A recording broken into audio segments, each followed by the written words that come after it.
Hello, brothers and sisters. My name is Andrea Antoinette Jones, and I am a captive daughter in America. I remember when I was in the kindergarten or first grade. I remember going to Avondale Elementary in Avondale Estates, Georgia, and I remember going to McClendon Elementary School in Georgia. And I remember living in Cedar Pines after my mother left Drew in the last apartment that we were in. My sisters and I moved with my mother into this apartment. It was already set up when I came into the home. I don't remember eating much. Sometimes my mother would fix us, macaroni and cheese. I remember that once. And I remember us going into the cabinet and getting honeycombs, and Larissa found roaches in her food. I don't remember eating much. I remember we weren't allowed to watch television. I was not allowed to watch television. Larissa and Shakina slept in a room. There was 3 bedrooms. They slept in the room near the living room. They had bunk beds, and I remember me being in the middle room by myself, and my mother had a bedroom. My mother read us the Bible one day. She read us the story of Sodom and Gomorrah, about when the woman was turned into a pillar of salt. And she read me the entire story with my sisters. And I think it might have been just me and Shakina and Larissa maybe. But I remember her reading that story, and she told it to us exactly how it was. And she talked about the men, how they were forcing the men to be sodomized in the city, and how God rained down fire on it, and how he said not to look back, and the lady was turned into a pillar of salt. And she taught me the 10 Commandments, and then she put some candy by the Bible, and one day I tried to sneak and get some of the candy, and my mom said that I was stealing, and she called me into the bedroom while she was on the toilet, and she smacked me very, very hard in my face. I remember her leaving cookies in the oven, and I went and tried to grab them and burn my hand. And I remember not being allowed to wear nail polish or earrings, and I was given a children's Bible. I don't remember the other girls getting the Bible, but it was a pink little children's Bible. And every night I read the Beatitudes. And my mom, she moved in a man named Cedric Brown. And Cedric Brown, he came into the bedroom with my mom. They were in the bed. Larissa, Shakina, and I were on the floor. And I remember a movie called Soul Food. And I remember closing my eyes to a lot of the scenes because it was very sexual. And I didn't feel that my sisters and I should be watching it. And I remember feeling uncomfortable watching it with them.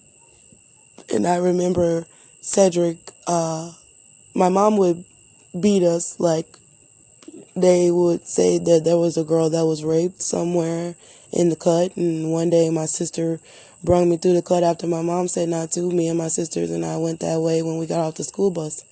And when I came in the house, my mom started beating us, and she beat us really bad. And she said to me, there was a woman who wanted your sister from me, and I wouldn't give her my baby. And I didn't know why she was telling me this, but I said, what do you mean? She just wanted her for what? She wanted to just have a daughter? Like, she was like, no, she was like evil, and she wanted your older sister, but I wouldn't give her to the lady. And then after that, that was it. And she took us to this blind lady's house, and she said across the way, it was across the hall, and she said to the lady, I wish I would have had boys. And I remember feeling unwanted after that, and I said to the lady, why? I said to my mom, did you want us to be boys? And she was like, oh no, I love you girls. And I remember she moved in Cedric Brown. She said she met him while working at the bank, and that they were getting married because she wanted us to have a father.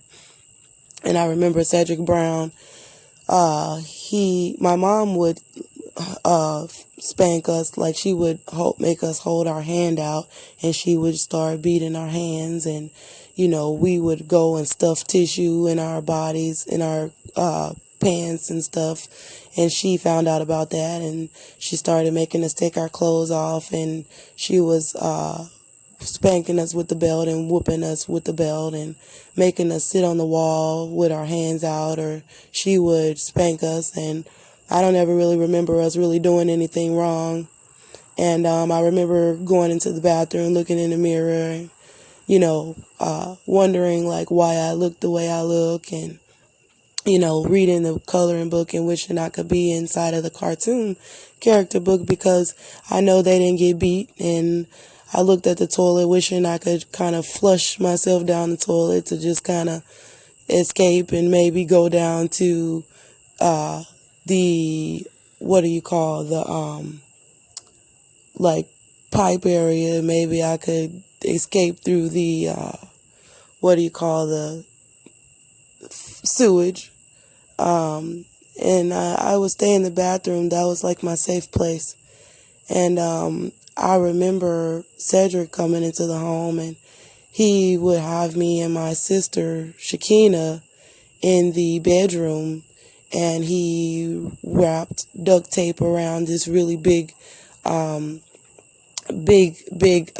belt, and he would beat us in the back room, and my mom wasn't there, and Larissa wasn't there, and it got to the point where I wouldn't let him beat Shakina, and he was beating me a lot. And I remember I went to school and I showed the teacher, the counselor, Miss Peterson, all of the bruises, and welts all over my body, because I couldn't do schoolwork after that.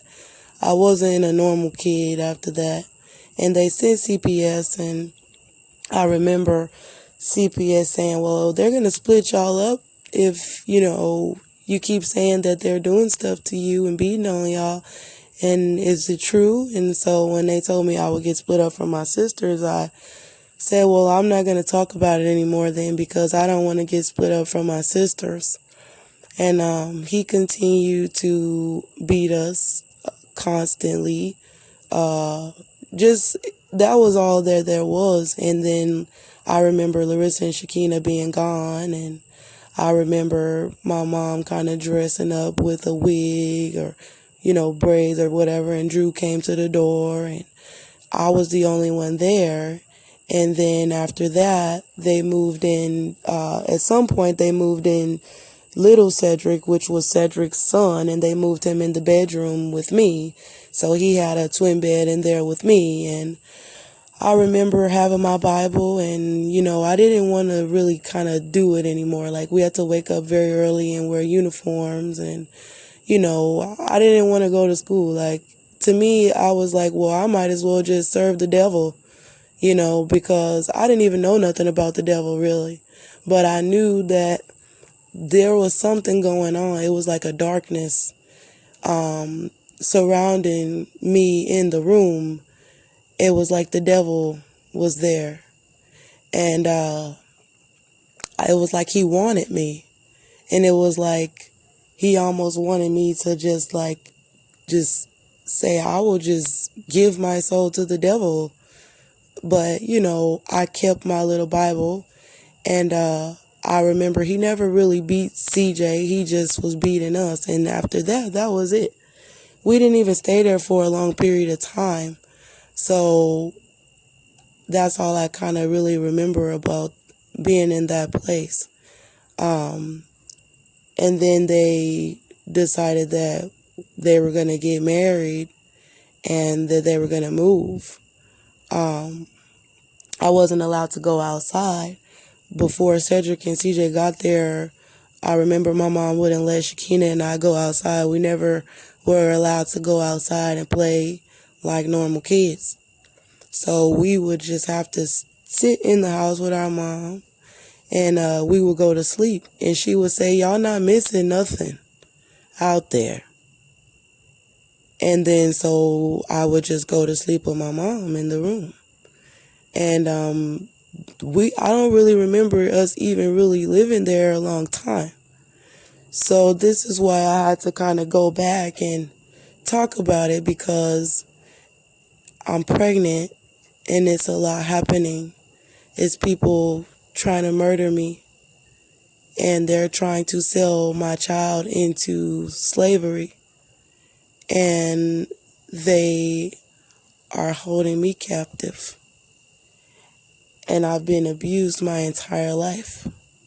So every video that I make is going to basically be about whatever was taking place in these houses where they were keeping me. I realized that I've been in captivity, but I don't understand why. So me kind of talking about this is helping me to understand how I'm going to get free and how I can get my boy back from Cynthia O'Vera, how I can give birth to my children in this country without being poisoned and without having murderers surrounding me, lying to me, and people who have caused me to have sex with them and to slave day and night for them. And I realized that a lot of this is going back to my childhood, that I was condemned to die. And it seems as though something was supposed to happen to Shakina or to me when they were leaving us in the house with Cedric. And we were running from him. Like, I don't understand what exactly was going on.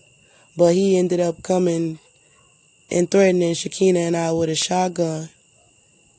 But I'm going to do another video for that. My mom pretty much was saying she was going to work when she was leaving us with him. And I guess Larissa was at school and Andrew was wherever he was at. But it's like everybody was kind of like trying to make it seem like we were not being abused, because like I guess they were trying to say, oh, well, their hair is done, or they got clothes, and their mom has a job and the house is clean. So I guess this was the cover up. This is how people cover up child abuse and how they keep slaves in America. And I guess they might even get away with killing children, beating them to death, or letting certain accidents happen to them. But for some reason, I guess the Most High kept us in the home. I do believe that something was supposed to happen to Shakina or myself. And I think Cedric Brown was the one who was supposed to go through with it. But for some reason, I guess he probably didn't, because I called maybe me telling my counselor at school probably did do something, because my mom, it seemed like she hated me from that moment forth when I had told. It was like after that, I ain't gonna say she didn't love me no more, because she did still show me affection like in the future. But it was like I had this curse over me in the family because I told. But now that I know what's going on, like on a deeper level as an adult, and I see how many people are after me, and my sisters are involved, and they are hiding my pregnancy. I've been poisoned. My whole identity has been stolen from me. And people in America are behind it. And these people have been abusing me my entire life. So now, in the name of Jesus Christ, I want to break this curse. I do not want it over my life. And I want to go into detail about what was happening in these houses because we were not staying in none of these houses for no period of time. Every year, something bad was happening to me. People were trying to kill me every single year, all year long. And then as a child, it was just at first accidents or beatings. But now that I'm old enough, I can tell that it's not just no accident. People trying to murder me.